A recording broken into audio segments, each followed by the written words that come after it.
अस्सलाम वालेकुम।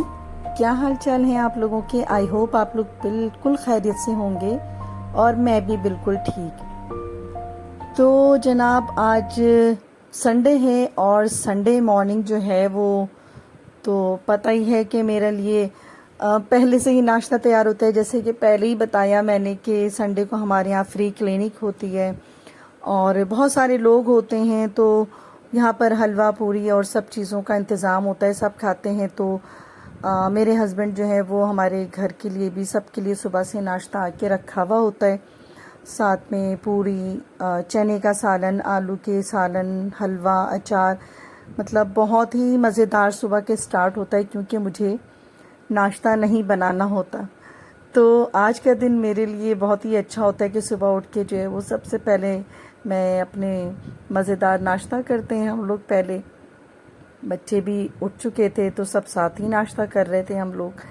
तो संडे को तो वैसे भी लेट ही उठते हैं। लाइक मेरे घर में नीचे चूँकि क्लिनिक चल रहा होता है, काफ़ी सारे लोग होते हैं, बहुत मेरे हस्बैंड के दोस्त वगैरह भी होते हैं बहुत, तो इसलिए ज़रा लेट ही मैं नीचे आती हूँ और फिर उसके बाद अपना जो डेली की जो रूटीन है वो फिर हम स्टार्ट कर देते हैं, क्योंकि खाए बिना फिर छुट्टी भी नहीं है और खाना भी ज़रूरी है।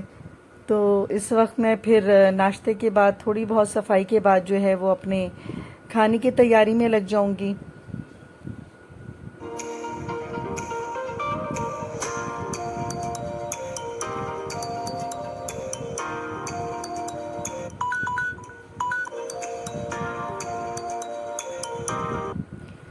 तो जनाब संडे है तो मुझे पहले से ही पता होता है कि मुझे जो है आज बिरयानी पकानी है। मतलब बिरयानी तो मस्ट है संडे को, तो इसलिए मैं बग़ैर किसी तरद्दुद के जो है वो बिरयानी बनाना स्टार्ट कर देती हूँ। और बिरयानी भी वो जो झटपट होती है, और इसकी रेसिपी तो मैंने कई दफ़ा आप लोगों को दी है। तो इतने दिनों बाद जब मैं घर आई हूँ, मतलब जब वो मेरे भाई भाभी और ये लोग वापस चले गए, तो उसके बाद घर आके काफ़ी सारे काम जो हैं वो पेंडिंग में थे। जैसे कि कपड़े बहुत सारे यहाँ जमा हो चुके थे, कपड़ों का ढेर लगा हुआ था। तो जाहिर है कि घर में अगर औरत ना हो तो फिर इतना घर संभालना मुश्किल होता है। तो मेरे हस्बैंड होते थे, लेकिन वो धोबी को कपड़े देने, क्या लेना है क्या देना है, तो ज़ाहिर है कि उनको ये सब नहीं पता था। तो फिर वापस आकर सबसे पहले सारे कपड़े भिजवाए।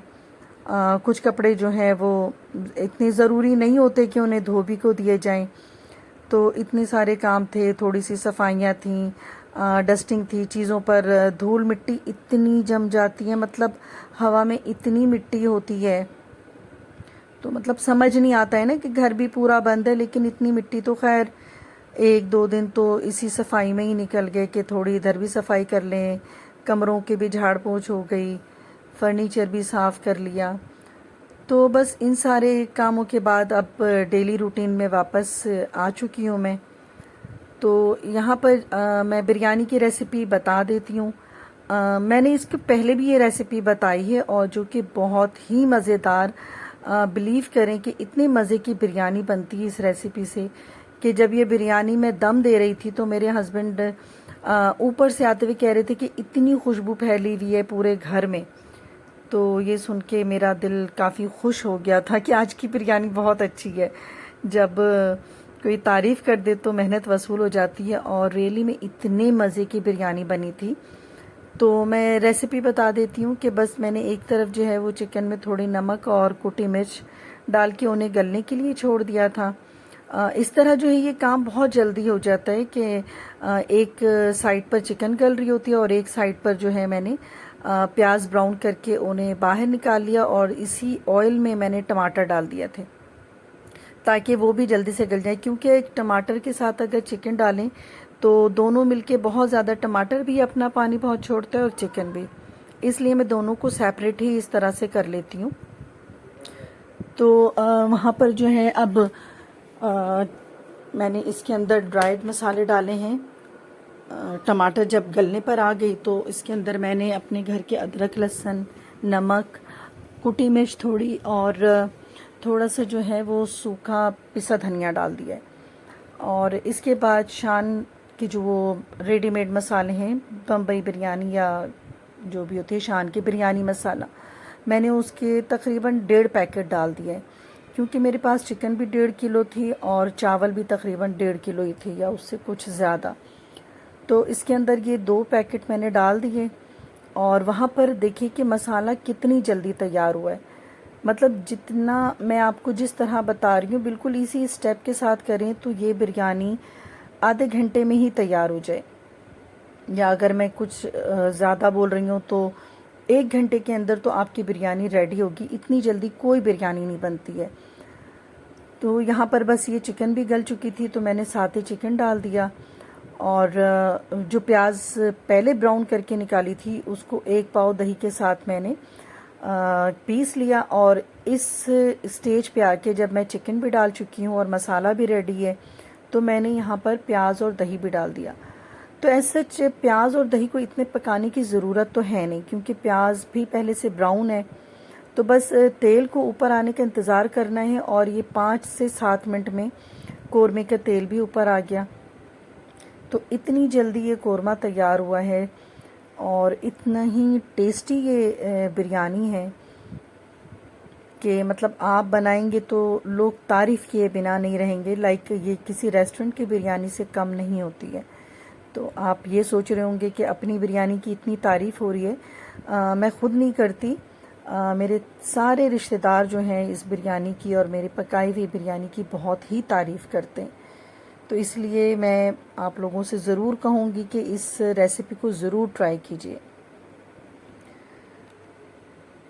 तो जनाब बस ये बिरयानी पकाते हुए थोड़े इधर उधर के काम भी हो जाते हैं, डस्टिंग भी हो जाती है और स्लैब वगैरह भी साफ़ करती जाती हूँ। साथ में कोई बर्तन भी नहीं छोड़ती हूँ मैं, क्योंकि जब खाने के लिए चूल्हे के पास खड़े होते हैं तो इर्द गिर्द के जितने काम होते हैं वो सारे काम मैं साथ साथ ही निपटा देती हूँ। तो बस ये मैंने चूल्हा बंद कर दिया है और इस वक्त मैं इसके अंदर जायफल जावित्री पाउडर डाल रही हूँ। इस वक्त लास्ट में डालने का मतलब ये है कि अगर शुरू में डाल देंगे तो सालन का रंग ख़राब हो जाता है, काला हो जाता है। तो बस लास्ट में डाल दें तो इससे रंग बिल्कुल नहीं ख़राब होता। अच्छा, यहाँ पर मैं कौरमे में से कुछ चिकन और मसाला अलग कर दे रही हूँ। यहाँ पर इसलिए सेपरेट कर रही हूँ कि चावलों की एक तह तो मैं इधर बेस पर ही लगा दूँगी जो बचा हुआ कौरमा है, और इसके फिर दूसरे स्टेप में फिर ये कौरमा डालूँगी। पुदीना और हरी मिर्चें जो मैंने साफ़ करके रखी हुई हैं वो डाल दूँगी, और इसके बाद फिर से चावलों की एक लेयर लगा दूँगी, और लास्ट में उसमें फिर धनिया पुदीना भी डाल दूँगी। और जो फूड कलर होता है अगर आपको पसंद है तो वो फूड कलर भी डाल दें, तो उससे बिरयानी की लुक बहुत ही अच्छी हो जाती है। तो आलू की शौकीन है चूँकि घर में मेरे, तो इसलिए मैंने आलू भी अलग से ही गला लिए थे थोड़े से मसालों में और उनको एंड में डाल दिया है। और चावलों को इस वक्त मैंने दम पर रख दिया है और ये बिल्कुल ही तैयार हो गए। अब आप इसकी शक्ल देखिए, माशाल्लाह इतने खिले खिले दाने और इतना परफेक्ट सालन और चावल का जो मतलब बैलेंस इम्तिजाज था कि ना सालन ज़्यादा है और ना चावल ही बहुत वाइट है।